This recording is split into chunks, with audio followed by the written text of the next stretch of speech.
Très chers amis, bonjour à tous et à toutes et bienvenue sur Halakha Time, le programme d'études d'une halakha journalière sur Torah Box. C'est la question que nous demandons aujourd'hui, comment rendre quitte quelqu'un d'une kiddush? Comment acquitter une personne du kiddush? Tout premier cas de figure, si la personne qui va réciter le kiddush ne s'est pas encore acquittée du kiddush et veut participer au repas avec les assistants.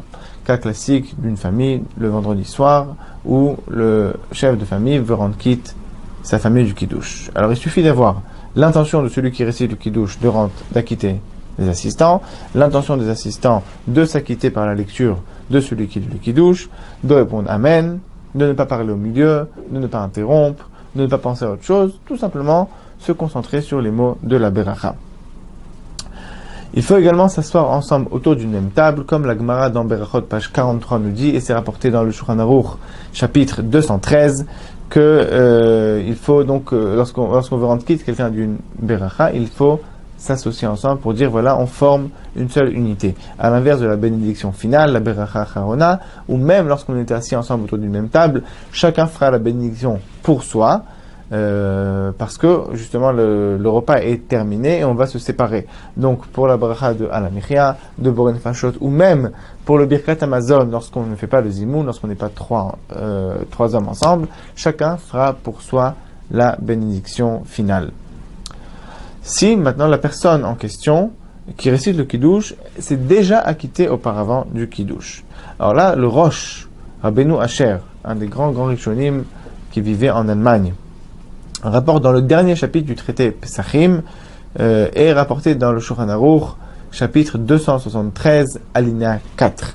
Et nous dit le Rosh qu'on aura le droit de refaire le Kiddush pour une personne qui n'est pas encore acquittée, et à condition qu'elle ne sache pas lire elle-même le Kiddush. Si elle sait lire elle-même le Kiddush, elle le fera elle, pas de problème.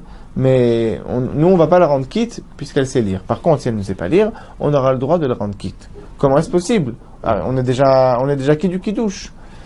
Les Chachamim nous disent que dans toutes les Birkat HaMitzvot, les bénédictions sur les mitzvot, on aura le droit de refaire la bénédiction pour quelqu'un qui n'est pas quitte, au titre du principe de Kol Israël Arevim Zebazé. Tous les Juifs sont unis et sont responsables l'un de l'autre. C'est-à-dire que si un Juif n'a pas encore accompli la mitzvah, j'ai moi-même une part de responsabilité dans le fait qu'il n'a pas encore fait et je dois l'aider à accomplir sa mitzvah.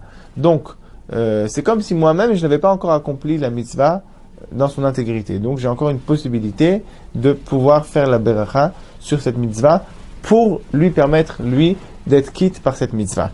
C'est le principe de Kol Israël Arevim Zebazé, et c'est à ce titre-là qu'on aura le droit de rendre quitte quelqu'un du kiddush dans le cas où il ne sait pas lire lui-même. Si par contre il sait lire, ou bien même s'il ne sait pas lire mais qu'il a une possibilité de répéter mot à mot après celui qui va donc lui dicter le kiddush, c'est préférable. Le Mishnah Berurah rapporte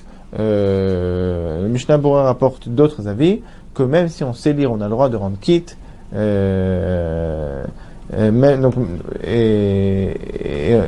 la personne elle-même ne sera pas obligée de dire elle-même le kiddush. On pourra réciter à sa place le kiddush, à condition évidemment qu'elle suive le kiddush et qu'elle réponde Amen.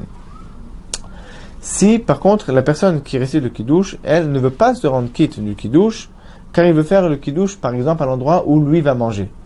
Alors dans ce cas-là, il faudra réciter le kiddush sans goûter la coupe de vin.